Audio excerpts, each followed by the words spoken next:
भोले बाबा बस इतनी कृपा करो, संसार में रहने वाले मनुष्य श्राद्ध पक्ष में केवल 16 दिन हमको जल देते हैं। कितने दिन देते हैं? 16 दिन। धूप 16 दिन देते हैं, ब्राह्मण भोज 16 दिन कराते हैं, गौ भोज 16 दिन कराते हैं, कौवे को भोजन 16 दिन देते हैं, कुत्ते को भोजन 16 दिन देते हैं। हमारे ये पितृलोक के देवता कर रहे हैं कि मृत्यु लोक में रहने वाले हमारे परिवार के लोग हमको केवल 16 दिन भाग देते हैं, बाकी के समय हम सब भूखे प्यासे रहते हैं। आप कृपा करो भोलेनाथ जी, आप करुणा करो। पार्वती जी ने देखा मेरे नाना जी आपसे विनती कर रहे हैं। नाना बोलो क्या चाहते हो?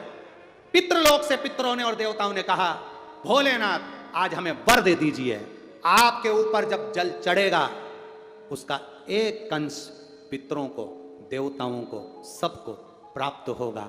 शिव जी ने कहा हम वर तो दे देंगे पर मना नहीं, वर देने में मना नहीं है। हम तुम्हें वर दे देंगे कि हमारे ऊपर चढ़ा हुआ जल पितरों को भी मिलेगा, देवताओं को भी मिलेगा, देवियों को भी मिलेगा, पर हम आपसे एक वर चाहते हैं। शंकर जी ने जैसे ही कहा वर चाहते हैं तो पितर बोले कौन सा वर? शंकर भगवान कहते हैं हम आपसे केवल इतना चाहते हैं, अगर कोई हमारे मंदिर में आकर शिवलिंग पर जल चढ़ाएगा उसका एक भाग तुम्हारे खाते में जाएगा, पर आशीर्वाद आपको देना पड़ेगा कि उसके घर में कभी पितृदोष नहीं होगा,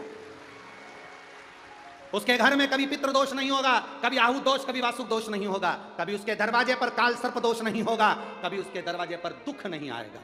पितरों ने वचन दे दिया जो शंकर जी पे जल चढ़ाएगा, पितर कहते हैं अपनी बेटी पार्वती को देखकर, अपनी नातिन को देखकर हम उसके घर से कभी भी दुख नहीं देंगे, हम उसको झोलियां खुशियों से भर देंगे। हम वो पितर। इसीलिए शंकर जी को जो जल चढ़ता है तो जलाधारी का मुख कहां का होता है? जम के बोलो, उत्तर की ओर होता है। जलाधारी का मुख कहां होता है? उत्तर की ओर।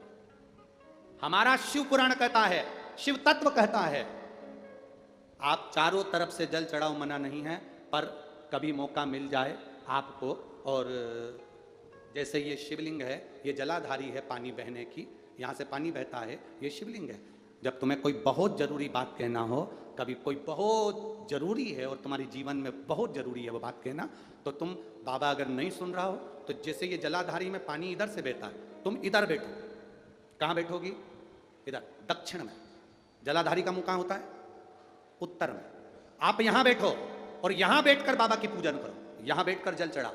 वो पानी यहां जब बहकर तुम यहां बैठकर जब जल चढ़ाओगी, दक्षिण में बैठकर उत्तर की ओर मुंह कर कर जब जल चढ़ाओगी और उत्तर में ही पानी बहकर जाएगा, तो तुम्हारे को रिजल्ट जल्दी आएगा, ये निश्चित है। आपका फल आपको मिलेगा, प्राप्त होगा।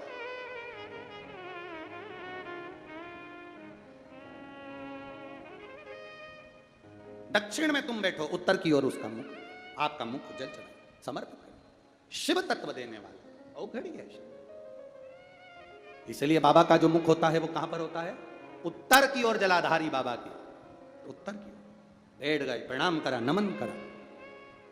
कल अमावस्या है, श्राद्ध पक्ष की अमावस्या के दिन अपने नजदीक में तालाब, बावड़ी, कुआं, नदी जो भी हो वहां पर जाकर दक्षिण की ओर देखकर एक दिया घी का जरूर लगाना, अपने पूर्वजों को विदा करना, घाट पर झोली पसार कर प्रणाम करना कि मेरे पितर मेरे घर में संपदा दें, वंश वृद्धि करें, लक्ष्मी दें।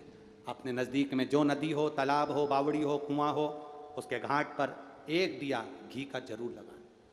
श्राद्ध पक्ष की अमावस्या है, बड़े भाव से आप दीपदान भी करें, उसका फल मिलता है।